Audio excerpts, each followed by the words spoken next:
This is 8.1, solving simple trig functions. Back in chapter 7, we looked at what is the sine of 60 degrees. When we wanted to take the sine of 60 degrees, we would draw a triangle that went up 60 degrees, and we saw that sine was the up and down ratio, or the y value.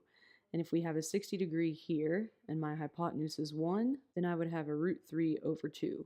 So we said the sine of 60 is root 3 over 2. The converse of that would be, what is the inverse sine of root 3 over 2? The inverse sine of root 3 over 2 would give us 60 degrees.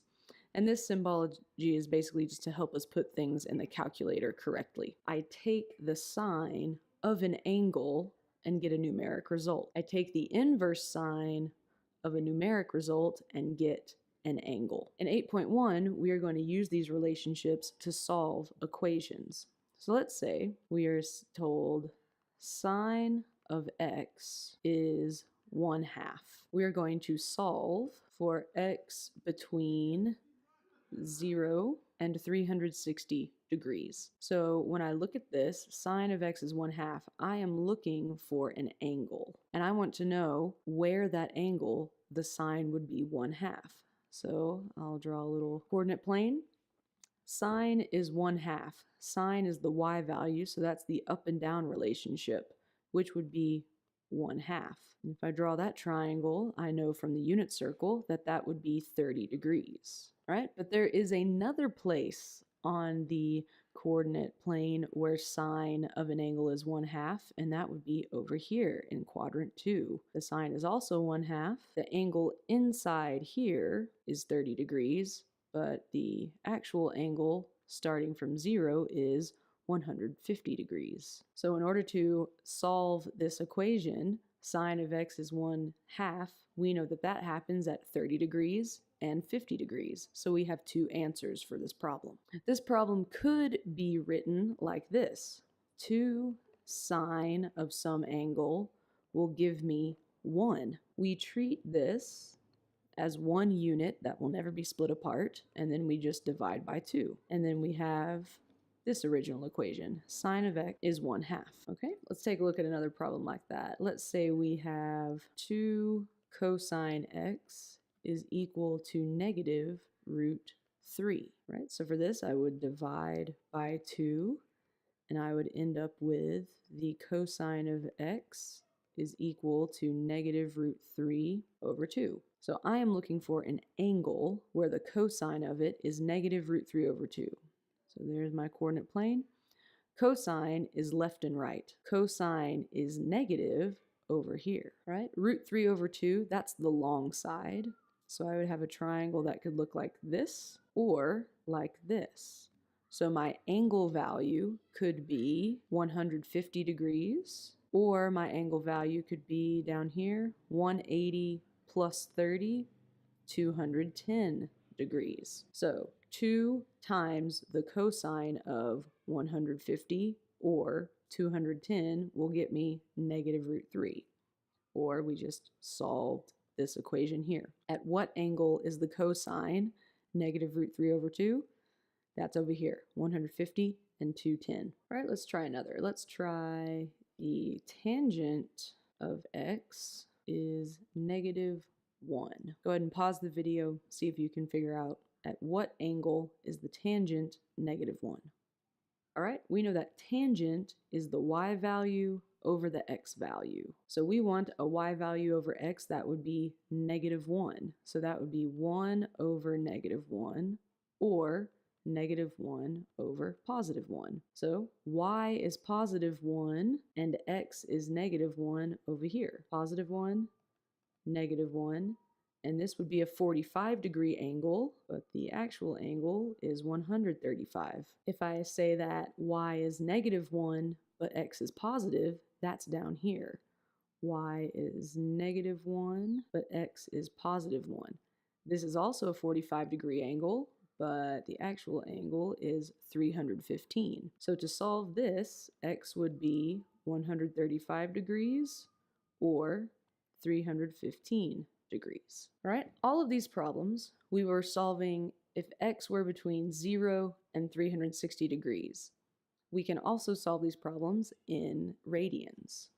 So for these next problems, we're going to say let x be between 0 and 2 pi. The 2 pi indicates that we will be in radians. Cosecant of x is -2. Okay, for this problem, we have to remember that the cosecant is the flip of sine. So we can take cosecant and change it to sine of x, and we will change the -2 into 1 over -2, giving us a -1/2. So now my problem has become, at what angle is sine -1/2? We come here, -1/2 there, -1/2 there, because sine is the up and down relationship. Draw my triangles, and I know that that would be over here at 210 degrees and over here at 330 degrees. However, I need to solve in radians. So for radians, these are pi over 6 values. So this would be 7 pi over 6 radians, and this would be 11 pi over 6 radians. Remember, in a full circle, there are 2 pi radians, but that would be 12 pi over 6. If I go back a sixth, that's 11. Over here is 1 pi, which is 6 over 6. And if I go forward 1, that would be 7 pi. So this answer we want in radians. The secant of x is the square root of 2. So we are looking at for an angle whose secant is the square root of 2. Again, we will take the flip. The flip of secant is cosine. So we will say the cosine of 1 over root 2.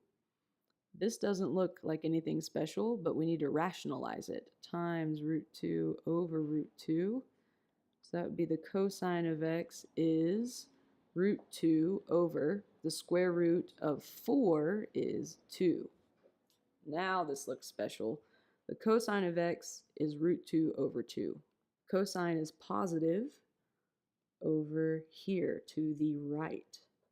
The root 2 over 2 relationship happens at 45 degrees, and then down here at 315 degrees. But again, we are in radians, so this would be pi over 4, and this would be 7 pi over 4. So for these types of problems, we're always getting 2 answers. We are looking for an angle that has a trigonomic value of whatever is said there. We are using trig flips to move from cosecant to sine, or to move from secant to cosine.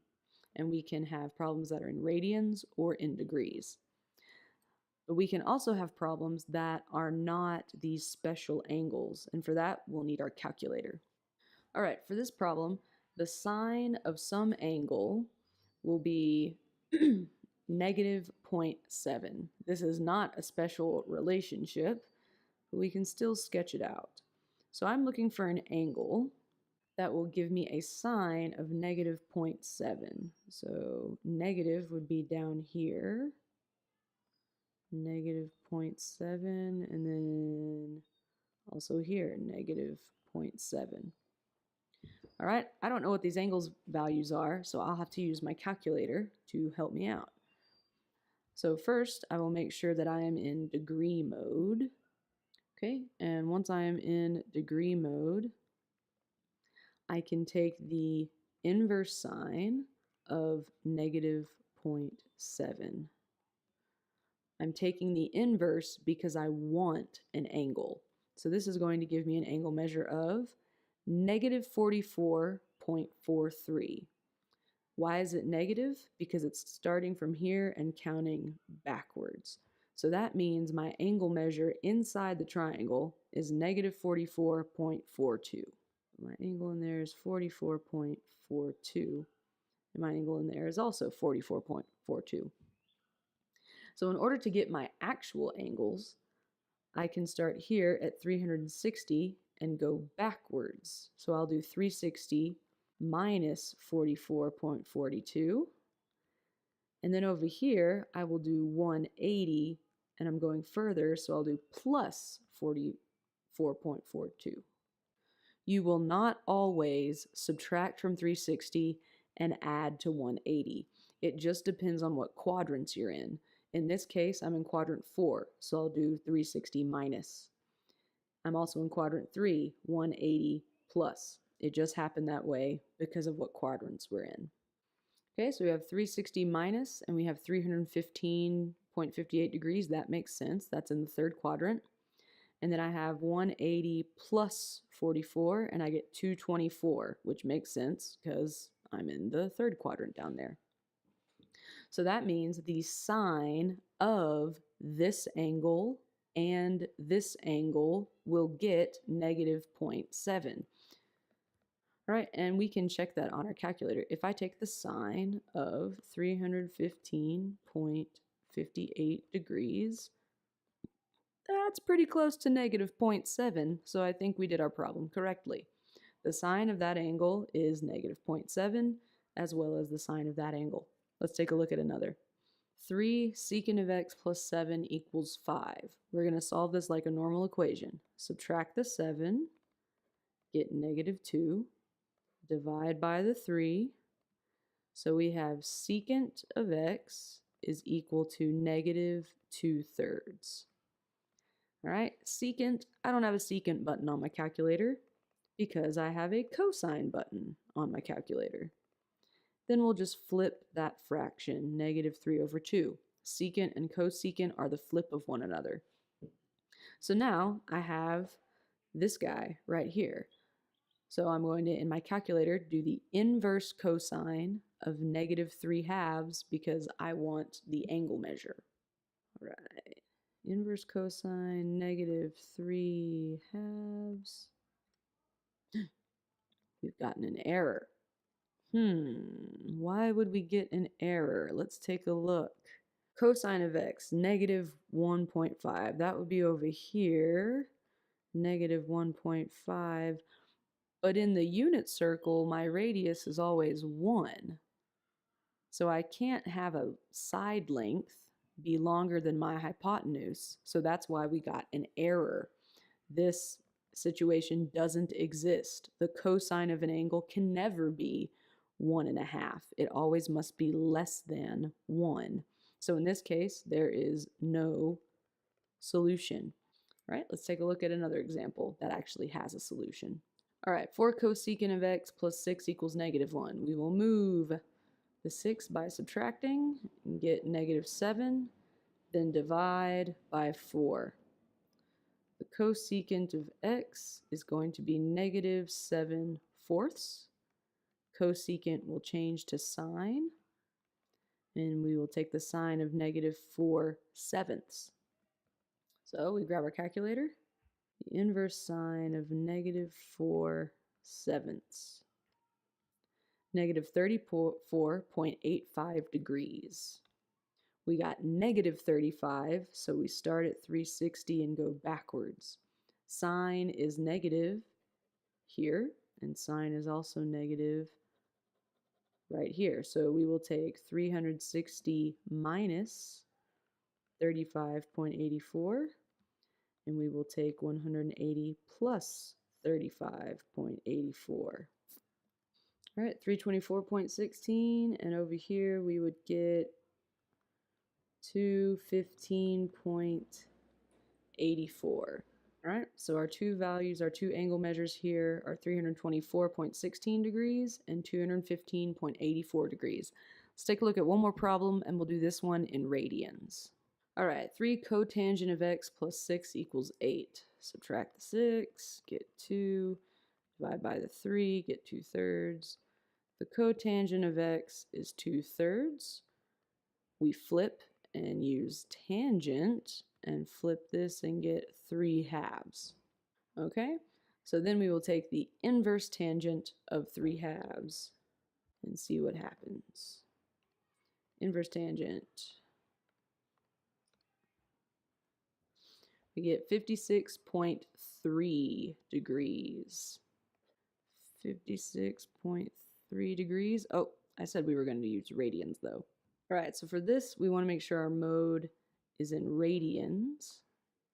And we will do the inverse tangent of 3/2. We get 0.98 radians. So 56.3 degrees is equal to 0.98 radians. So tangent is positive. Here in the first quadrant, remember tangent is y over x. So where else would it be positive? It would be positive down here. Negative x, negative y, two negatives make a positive. So in here would be 0.98 radians. Here we have pi radians. So we're going to do pi plus 0.98. So my x values are 0.98 radians and 4.12 radians. Okay, so when we take the inverse tangent of 3/2, we got 0.98 radians, which is just here in the first quadrant. Tangent is also positive in the third quadrant. I have pi radians here, so then I'll add 0.98 radians to pi and get 4.12 radians. Right? For 8.1, that is the basics of solving using trig functions.